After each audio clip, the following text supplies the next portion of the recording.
Next topic से शुरू करते हैं जो कि है हमारे पास इलेक्ट्रिक फील्ड स्ट्रेंथ का टॉपिक। अच्छा जी, इलेक्ट्रिक फील्ड स्ट्रेंथ को पढ़ने के लिए हम क्या करते हैं कि सबसे पहले हम ये देख लेते हैं कि ये टॉपिक हमें क्वांटिटेटिवली इलेक्ट्रिक फील्ड को बताता है। तो ये क्वांटिटेटिव मेजर है ऑफ इलेक्ट्रिक फील्ड का। सेकेंडली इसकी जो डेफिनेशन है वो ये हम कहते हैं कि force exerted per unit charge. अब देखिए स्टूडेंट्स, एंट्री टेस्ट में हमें प्रूफ्स की कोई जरूरत नहीं होती, ठीक है। ये बात आप लोगों ने पढ़ते हुए जहन में रखनी है कि हमें प्रूफ की कोई जरूरत नहीं है। तो हमें जस्ट एक पता होना चाहिए कि भाई एक क्वांटिटी की डेफिनेशन क्या है, उसकी इक्वेशंस क्या है, उसकी यूनिट्स क्या है और उसको हमने कैसे यूज करना है। तो अब अगर मैं इसकी इक्वेशंस की बात करूं तो किताब में हमें दो किस्म की इलेक्ट्रिक फील्ड की इक्वेशंस दी हुई हैं, और भी हैं लेकिन वो हम साथ साथ पढ़ते जाएंगे। लेकिन इस टॉपिक के अंदर हमें दो इक्वेशंस का दिया गया है। पहली इक्वेशन ये है कि E is equal to F by Q, और दूसरी इक्वेशन है हमारे पास के क्यू ओवर आर स्क्वेयर, या मैं इसको ऐसे भी लिख सकता हूं 1/4 pi e naught Q over r square. तो ये दो इक्वेशंस हैं जो कि हमें दी गई हैं। अब देखिए स्टूडेंट्स, इसमें कुछ चीजें तो जो हैं वो हमारे लिए बड़ी इजी हैं कि भाई इलेक्ट्रिक फील्ड का और फोर्स का आपस में क्या रिलेशन है। इलेक्ट्रिक फील्ड का और फोर्स का आपस में डायरेक्ट रिलेशन है। और इसी तरह अगर मैं कहूं कि इलेक्ट्रिक फील्ड का और चार्ज का, तो वो इनवर्स रिलेशन है। जबकि अगर मैं इस इक्वेशन में देखूं तो इलेक्ट्रिक फील्ड और चार्ज का डायरेक्ट रिलेशन है, जबकि इलेक्ट्रिक फील्ड का और आर का इनवर्स का स्क्वायर का रिलेशन है। ई नॉट को हम जब मीडियम का डिस्कशन करेंगे तब उसको लाएंगे। यहां पर बाकी सब चीजें तो ठीक है, सिर्फ मसला यहां पे बनता है स्टूडेंट्स कि इस इक्वेशन में जो Q है वो डिनोमिनेटर में, और इस इक्वेशन में जो Q है वो न्यूमिनेटर में। यानी कि अगर मैं इस इक्वेशन में चार्ज को इंक्रीज करता हूं तो इलेक्ट्रिक फील्ड डिक्रीज करती है, जबकि अगर मैं इस इक्वेशन में चार्ज को इंक्रीज करता हूं तो इलेक्ट्रिक फील्ड क्या करती है, इंक्रीज करती है। तो मैं ये पहली वाली बात मानूं या मैं दूसरी वाली बात मानूं? सबसे पहला मसला तो ये आ गया। अब दूसरा बड़ा मसला ये है कि अगर आपको सवाल इस तरह से दे दिया जाता है कि let's say a charge of 2 coulomb exerts a force of 1 Newton on a charge of 0.01 coulomb. Find the electric field. अब इस सवाल में क्या मसला है? इसमें यह मसला है स्टूडेंट्स कि ये वाली इक्वेशन तो चलो हम यूज कर लेंगे क्योंकि हमें फोर्स की वैल्यू दी हुई है। मसला यह है कि यहां पर एक चार्ज 2 कूलम दिया हुआ है और दूसरा 0.01 कूलम दिया हुआ है। अब हमें इस इक्वेशन में 2 कूलम डालना पड़ेगा या 0.01, तो अगेन ये मसला बन गया। तो इसलिए जो है स्टूडेंट्स, आप लोगों ने एक चीज हमेशा हमेशा के लिए याद रखनी है कि ये जो पहली इक्वेशन का चार्ज है ये वाला Q, ये आपके पास टेस्ट चार्ज होता है, ठीक है। और ये जो इस इक्वेशन में Q होता है आपके पास, ये वाला और ये वाला, ये आपके पास सोर्स चार्ज होते हैं। तो इस इक्वेशन में हमेशा आपने स्मॉलर चार्ज को यूज करना है, जबकि इस इक्वेशन में आपने हमेशा जो है वो बिगर चार्ज को यूज करना है, ठीक है। तो अगर इस तरह का मुझे सवाल दिया जाए तो F बाई क्यू में मैं ये 0.01 वाला चार्ज यूज करूंगा, ना कि 2 कूलम, क्योंकि 2 कूलम सोर्स चार्ज है और 0.01 जो है वो आपका टेस्ट चार्ज है। तो ये बात हमने देख ली कि भाई किस इक्वेशन में कौन सा चार्ज यूज होता है। F बाई क्यू वाली में टेस्ट चार्ज, जबकि के क्यू बाय आर स्क्वेयर वाली में सोर्स चार्ज यूज होता है। अगली चीज हम आ जाते हैं कि ये आ गया जी हमारी इलेक्ट्रिक फील्ड। इलेक्ट्रिक फील्ड के बारे में हमने ये देख लिया कि इसकी दो मेन इक्वेशंस हैं।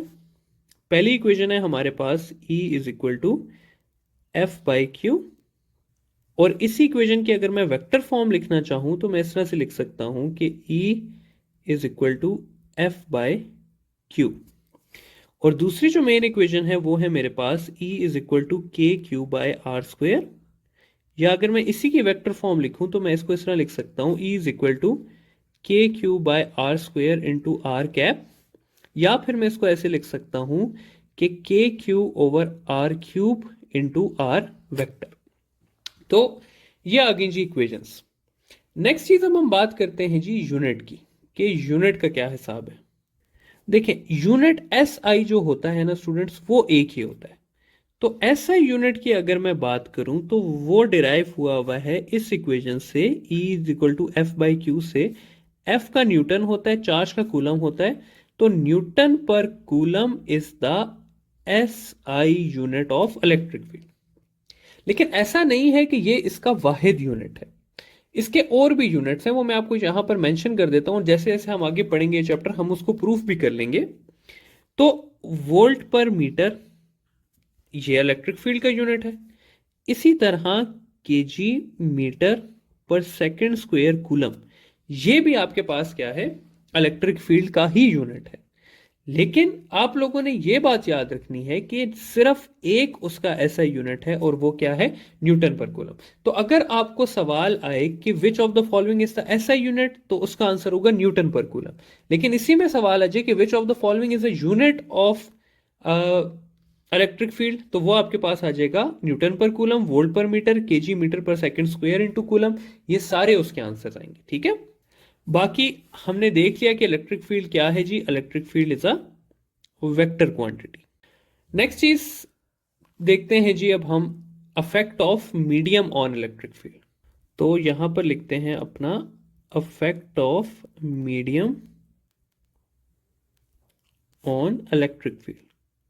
अब मीडियम के आने से क्या फर्क पड़ेगा, तो उसके लिए हम इस इक्वेशन को आगे लेके चलते हैं कि आई E is equal to K Q by are square, या मैं इसको ऐसे लिख सकता हूं वैक्यूम के केस में कि 4 pi epsilon naught Q over are square. ये आ गया जी मेरे पास वैक्यूम की सिचुएशन। लेकिन अगर यही मैं लेके चलता हूं मीडियम को, तो फिर क्या होगा कि ये इक्वेशन चेंज हो जाएगी और इस तरह से हो जाएगी कि 1/4 pi e of medium into q over are square. तो ये आपके पास आ गई वैक्यूम की इक्वेशन, और ये आ गई आपके पास मीडियम की इक्वेशन। फिर वही चीज जो हमने कूलम्स लॉ में की थी कि मीडियम को मैं इस तरह से भी लिख सकता हूं कि ई मीडियम की जगह में 1/4 pi e naught e r q over are square भी लिख सकता हूं। ये जो सारी चीज है ये आपके पास इक्वल है ई, सॉरी ई यहां पर लिखना था, मैंने एफ लिख दिया। ये ई मीडियम है आपका, ये भी ई मीडियम है। तो ये सारी की सारी चीज है आपके पास ई नॉट के, तो मैं इसको ऐसे भी लिख सकता हूं कि e naught over E R, या मैं डाइलेक्ट्रिक कांस्टेंट को इस तरह से लिख सकता हूं कि dielectric constant is equal to E naught over E medium. अब इस सारे से वही बात आ गई कि भाई क्या है, सारे जो सवाल हैं, सबसे पहले ये कि अगर मैं मीडियम इंट्रोड्यूस करता हूं तो क्या होगा। मीडियम या डाई इलेक्ट्रिक यूज करने से, जिसे इंसुलेटर भी कहते हैं आम लफ्जों में, तो ई ऑफ मीडियम जो है वो इक्वल आता है मेरे पास, सॉरी ई नॉट जो है वो इक्वल आता है ई आर ई मीडियम के, यानी कि e naught is greater than e medium. Medium लाने से क्या होती है, इलेक्ट्रिक फील्ड कम होती है। मेटल्स लाने से क्या होता है, तो मेटल्स की ई आर जो है वो इनफाइनाइट होता है, और ई मीडियम और ई आर क्योंकि इनवर्सली प्रोपोर्शनल है, तो ई कितना हो जाएगा, 0 हो जाएगा। तो मेटल्स के लाने से इलेक्ट्रिक फील्ड 0 हो जाती है, जबकि डाइलेक्ट्रिक के लाने से इलेक्ट्रिक फील्ड कम हो जाती है। ये करने के बाद अब हम आगे जाते हैं और जीरो फील्ड पॉइंट को स्टडी करते हैं, जो कि एंट्री टेस्ट की सबसे पसंदीदा चीज है इस टॉपिक से रिलेटेड। तो स्टडी करते हैं जी जीरो फील्ड पॉइंट को। जीरो फील्ड पॉइंट को समझाने के लिए सबसे पहले मैं यहां पर एक सवाल लिखता हूं, जिसके बाद आपको समझ आएगी कि जीरो फील्ड पॉइंट होता क्या है। मैं कहता हूं कि 2 charges of 5 coulomb and 3 coulomb are placed at, are separated by, इस तरह कर लेते हैं इसको, 10 सेंटीमीटर कर लेते हैं। Find a point eight which the electric field between them is 0। ऐसा कोई भी सवाल आपको दिया जा सकता है। ठीक है, कि दो चार्जेस दिए होंगे, उनके बीच का डिस्टेंस दिया होगा और आपको कहा होगा कि इलेक्ट्रिक फील्ड फाइंड करें किस तरफ जीरो है। यह जरूरी नहीं है कि ये दिया हो कि डिस्टेंस फाइंड करें, ऐसा भी कहा जा सकता है कि इलेक्ट्रिक फील्ड सेंटर में जीरो होगी, स्मॉल चार्ज की तरफ जीरो होगी, या क्या बड़े चार्ज की तरफ जीरो होगी। तो इक्वेशंस करने से पहले सबसे पहले ये चीज मैं आपको समझाता चलूं कि अगर आपके पास सिमिलर चार्जेस हैं तो क्या होगा, और अगर डिफरेंट चार्जेस हैं तो क्या होगा।